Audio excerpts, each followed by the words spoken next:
전사원이 알아야 할 법률 리스크 관리 실무 강의를 맡게 될 고윤기 변호사입니다.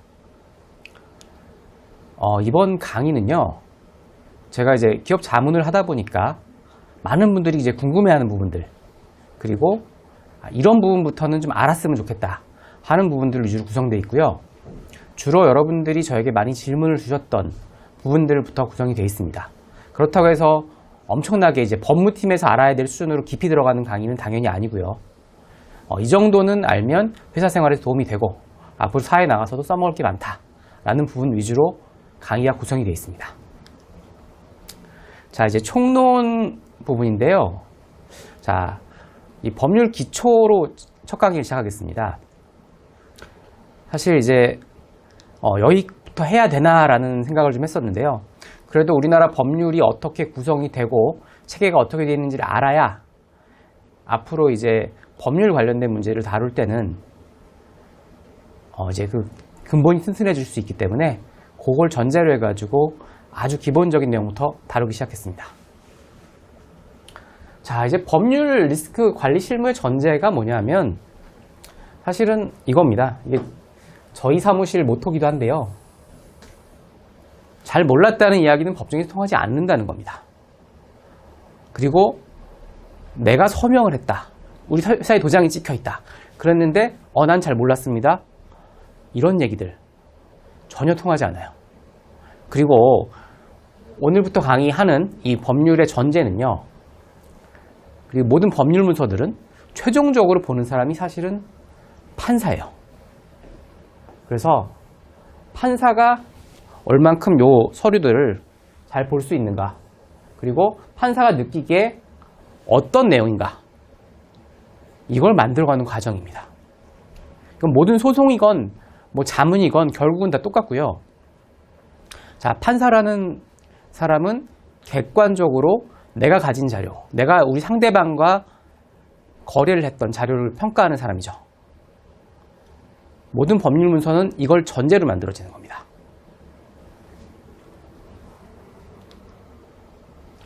자, 우리나라 법률의 체계를 한번 볼게요. 자, 헌법이라 그러면 모르시는 분 없을 거예요. 자, 헌법이 어떻게 되어 있느냐? 이 다스릴 헌자예요. 헌법의 헌자는. 그리고 보통 이제 저희가 대륙법계이기 때문에 독일 쪽의 법률들이 많이 기본적으로 베이스가 깔려 있습니다. 자, 독일에선 이렇게 정의하고 있어요. 자, 페어 파숭소 레이트인데 그 페어 파숭만 해가지고 헌법이라고 하고요. 이걸 좀 분해해보면 이런 겁니다. 앞에 생략된 말이 국가예요. 슈타트 페어 파숭엔 레이트예요. 자, 국가를 조직하는 법입니다. 이거를 우리나라 헌법에서는 다스릴 헌자를 써가지고 만든 것이고요. 굉장히 뭐 잘된 조어예요. 개인적으로 생각할 때. 그래서 국가를 조직하는 법이 헌법이다라고 생각하시면 될 것 같고, 그리고 우리나라 헌법은요, 기본적으로 헌법 아래 민사법, 형사법, 행정법. 크게는 민형사입니다. 크게는 민형사고요. 행정법은 조금 이제 곁다리고. 이게 기본적으로 독일을 비롯한 대륙법이라고 그러거든요. 그쪽 법 체계입니다. 우리나라는 기본적으로 그 법 체계를 근본으로 해서 지금 최근에 영국, 미국법 개통해서 이제 새로 최신의 법률 성과들을 우리나라 법에 계속 접목을 시키고 있어요. 예를 들어 공정거래법 같은 경우들도 그런 법 중에 하나입니다. 그래서 어떻게 보면 짬뽕인데 어떻게 보면 이제 좋은 것들을 많이 갖고 들어오는 거죠. 그래서 법률도 그리고 계약서도 이제 미국식 영미법계로 많이 따라가고 있습니다. 이런 부분들은 이제 상식적으로 알아두시면 좋은 부분들이고요. 다스릴 헌자 하나 기억해 두시면 괜찮을 것 같습니다. 자, 그리고 여러분들이 이제 이 총론 부분이니까 업무와 관련해서 알아야 될 인터넷 사이트를 제가 몇 개를 소개시켜 드릴게요. 그리고 이거는 해당 부분에 좀 더 자세히 할 겁니다. 이 부분들은 알고 계시면 굉장히 도움되는, 그리고 인터넷 시대니까, 그리고 우리 법원들도 많은 부분들이 이제 인터넷으로 바뀌었습니다. 자, 일단 우리 회사와 관련된 문제가 생기면 찾아봐야 될 것들 사이트 위주로 정리를 했는데요. 일단 법령을 찾는 법입니다. 이 법령정보센터라는 건데요. 법제처에서 운영하는 것이고요. 법제처를 검색해도 비슷한 사이트가 나와서 이 법령 정보를 확인할 수가 있습니다. 여기 써있죠. 법제처는 우리나라의 모든 법령 정보를 제공합니다. 물론 가장 공식적인 문서는 관보라 그래가지고요. 그 인쇄된 그 서류지만 이 법령정보센터에서 거의 실시간으로 모든 법령 정보가 업데이트 되어 있습니다. 그래서 법령을 찾을 때는 국가법령정보센터라는 거 하나 기억해 두시면 좋고, 실제로 이제 이건 독점 규제 및 공정거래에 관한 법률, 공정거래법이라고 하죠. 이 법률을 제가 찾아본 건데 현행법이 바로 요겁니다. 그리고 아직 시행이 안 된 법률들은 이렇게 예자가 붙어가지고 앞으로 시행될 거다, 언제 시행되냐까지 잘 나와 있습니다. 그리고 요 위쪽을 보시면 여기 연혁법령이라고 되어 있는 부분 보이시죠? 연혁법령, 근대법령, 그리고 연혁법령이라는 거는 독점 규제 및 공정거래에 관한 법률이 여태까지 어떻게 바뀌어왔는가를 순서대로 볼 수 있는 그런 탭이고요. 그 외에 지금 자치법규, 행정규칙 뭐 이런 것까지 탭이 다 있죠. 요거는 그 자치법규 부분을 제가 한번 검색해 본 건데요. 건설 관련된 부분들입니다. 여기 보시면 조례, 시행규칙 이런 것들이 다 검색이 되는데요. 예전에는 이 시행규칙을 찾아보려면 진짜 뭐 관공서에 정보공개 청구를 하든지 굉장히 어려운 부분들이 많았습니다. 특히 관공서들은 이 시행규칙에 따라서 기계적으로 일을 처리하는 경우들이 많아서 이거를 알고 있느냐 모르느냐에 따라서 굉장히 좀 큰 차이가, 정보들이 큰 차이가 생기는 부분이거든요. 그래서 이런 부분들 한번 좀 시행규칙도 찾을 수 있다. 그리고 어떻게 보면 이제 회사 업무에서는 이 시행규칙이 관공서가 실제로 실무에서 어떤 행위를 하는지가 더 중요한 부분일 수도 있거든요. 그런 면에서 시행규칙까지 찾을 수 있다. 조례까지 볼 수 있다. 라는 점 기억해 두시면 될 것 같습니다. 자, 나의 사건 검색인데요. 이 법원에서 운영하는 사이트예요. 법원에서 그냥 나의 사건 검색이라고 인터넷 치시면 바로 이 사이트로 연결이 되고요. 여기 지금 사건 번호로 검색하는 방법들이 나와 있습니다. 이 부분은 그 뒤에 민사사건 절차와 관련해서 제가 조금 자세히 설명을 드릴 일이 있어서 일단 이 부분은 이런 사이트가 있다 정도 아시고 넘어가시면 될 것 같습니다. 자, 경매사건의 검색은 법원 경매정보예요. 아까 이제 경매사건도 똑같이 사건 번호가 나오는데요. 그 아까 보셨던 법원 사건, 나의 사건 검색에서는 경매정보는 뜨지가 않아요. 그래서 이게 경매 관련된 사건이다라고 하면 이 사이트에 들어오셔서 검색을 하셔야 돼요. 자, 그거는 한번 확인해 두시고요. 이것도 일단 그 민사 절차를 하면서 조금 더 자세히 보도록 하겠습니다. 자, 법원 양식. 사실 뭐 인터넷에 양식 같은 게 많은데 어쨌든 공식적인 법원 양식은 법원에 있겠죠. 자, 대한민국 법원 전자민원센터입니다. 그냥 대한민국 법원을 검색하셔서 들어가시면 되고요. 거기 보면 양식란이 있고 거기 안에 보면 양식 모음이 있습니다. 이 양식 모음란에 들어가셔가지고 필요한 것들이 이렇게 목차별로 정리가 되어 있는데 이게 검색 엔진이 이렇게 좋진 않아요. 그래서 직접 찾아보셔야 돼요. 직접 다. 직접 좀 검색을 해보시고 하나하나 체크를 하셔야 됩니다. 그런 부분들 이제 확인하셨으면 좋겠고요. 물론 여기 있는 양식들이 사실 저희는 이 양식을 그대로 쓰진 않아요. 이 양식대로 냈을 때 꼭 이제 변호사들은 일반적으로 이제 본인들이 갖고 있는 양식들이 있거든요. 오래 써온 양식들이 있고 틀이 있기 때문에 보통 그걸 가지고 하지, 여기 있는 것들은 양식의 아예 기본적인 틀이라고 보시면 됩니다. 이거 여기 있는 것만 그대로 내서 된다는 건 아니고 당연히 여기다가 얼마만큼을 덧붙이느냐에 따라서 이제 관공서나 법원에서 서류를 받고 이거 보완해 오세요 라는 소리를 안 하게 되겠죠. 자, 판례 찾는 법인데요. 그 전에 뭐 하나 말씀을 드리자면 보통 우리가 판례 그러면 대법원 판결을 보통 판례라고 합니다. 예자, 예시가 된다는 뜻이 있죠. 그리고 보통 1, 2심 그 판결은 그냥 일반적으로 판결이라고 하고요. 그 판결 관련된 내용들을 찾는 겁니다. 그래서 내가 우리 사무실이, 우리 회사가 이런 문제가 있는데 이런 문제에 대해서 우리 대법원은 어떤 판단을 하고 있을까?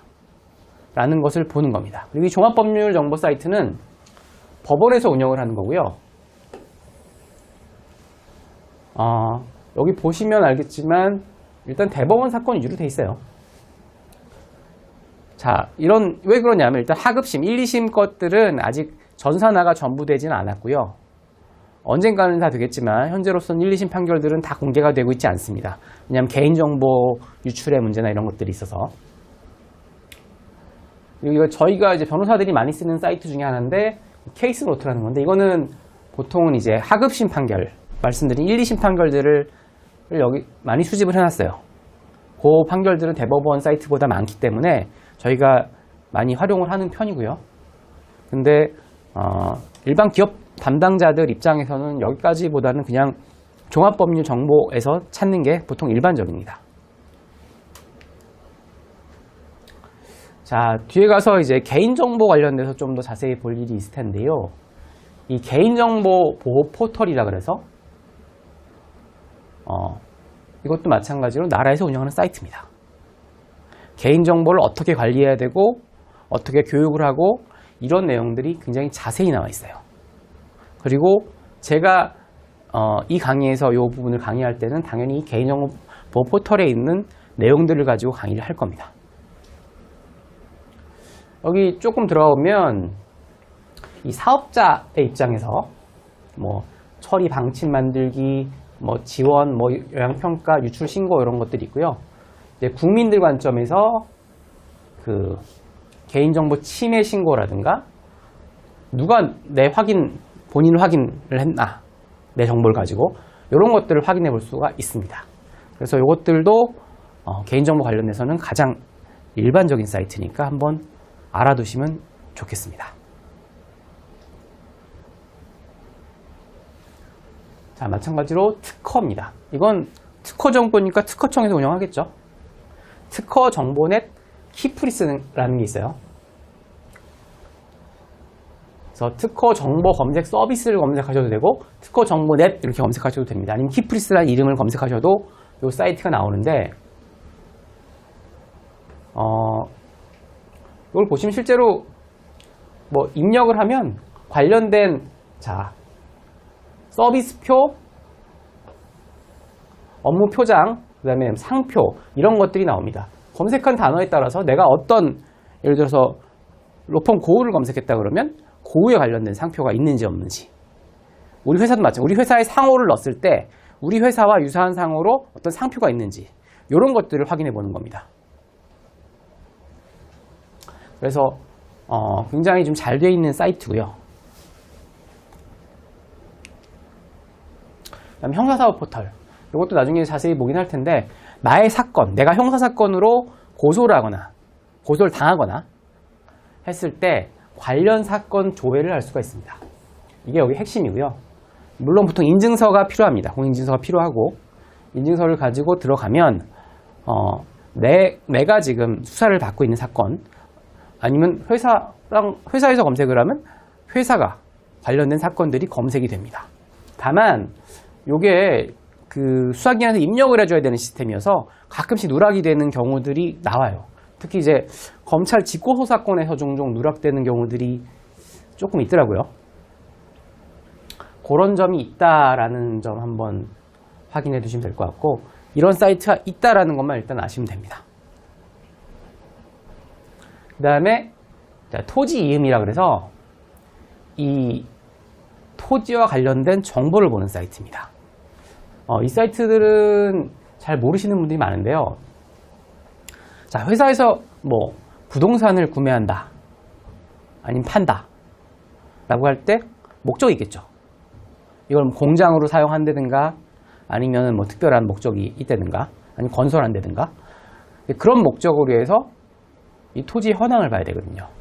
이 토지에는 무슨 규제가 있는지 그리고 주변에 뭐가 있는지 그런 것들을 보는 사이트들입니다. 그래서 주소를 검색을 해보면 다 이렇게 뭐 공시 지가부터 시작해 가지고요. 그 다음에 어떤 지구로 지정이 되어 있느냐. 이거 중요해요. 예를 들어서 내가 살려고 하는 땅에 공장을 지으려고 사는데 공장을 못 지어요. 허가가 안 나서. 법 때문에. 그럴 수 있죠. 당연히 그런 걸 전제로 해서 이제 회사 부동산을 관리할 때는 이런 것까지 보는 겁니다. 여기 보면은 이게 2종 일반 주거지역, 3종 일반 주거지역 이런 말들이 있는데 이것들도 아래 내려가시면 해당 그 지역에서 뭘 해야 되는지, 뭘 못하는지 행위 제한 내역들이 굉장히 자세하게 나와 있어요. 그리고 여기 옆에 보면 옆에 탭을 들어가시면 행위 제한 내역을 되게 자세히 설명을 해놨어요. 그래서 이게 굉장히 편리한 사이트입니다. 그래서 이런 사이트가 있다라는 정도 아시면 될 것 같고요. 이 사이트는 제가 뒤에 가서 설명을 다시 안 할 부분이어가지고 조금 더 자세하게 설명을 드렸습니다. 일단은 이번 시간에는 법률의 기초 상식 이 정도는 알아야 이제 법률 강의를 들을 수 있다라는 정도의 내용들을 해봤고요. 그 다음에 업무와 관련해서 꼭 알아야 할 사이트를 대해서 설명을 드렸습니다. 자, 1강의는 여기서 마치도록 하겠고요. 앞으로 남은 강의들에서도 열심히 들어주셨으면 감사하겠습니다.